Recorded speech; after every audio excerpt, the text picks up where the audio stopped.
पिया। अरे दिन भर काम काज करेलू, चला हुआ खाना पीना खाला बाद में करिया काम हो। ए पिया का हो? हम जाना थी आज काहे खाना लैका है पिया। का जाना तू सुना सुनावा। दही के खानवा में जहरवा जानी मारा हो पिया।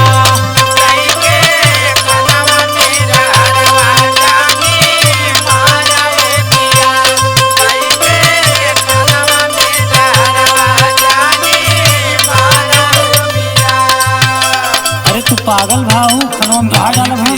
हम सही बोलत है। नहीं कुल गलत हो, ला खाना खा।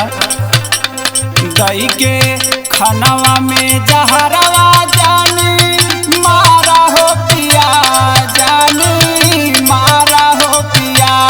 तड़पिया लहरई परनवा जनवा मारा ना पिया।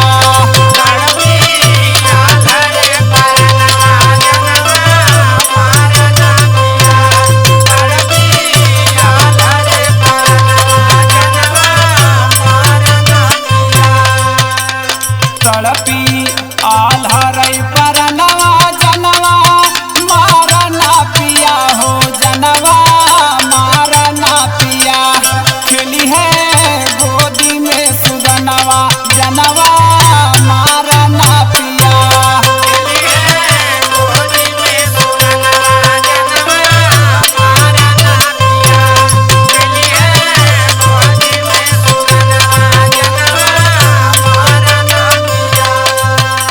अरे तू पागल भाऊ। नहीं पिया हम सही कहा थे। अरे चुपचाप खाना खाए में कुछ ना मिलल है। सुनावा। काहे भूल गईला पिया सातोरे बचनवा जनवा मारा ना पिया, जनवा मारा ना पिया। मानी सासू के कहनवा जनवा मारा ना पिया।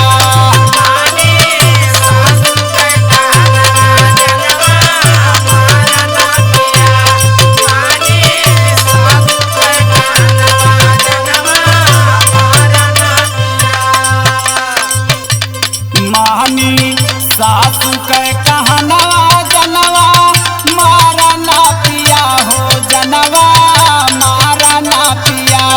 बन के निर्मोही सजनवा जनवा मारा ना पिया।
दही के बाझिनी के तनवा जनवा मारे हो पिया, जनवा मारे हो पिया।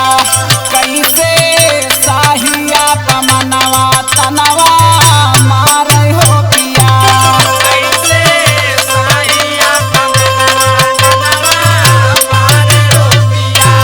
कैसे साहिया पमनवा तनवा मारे हो पिया।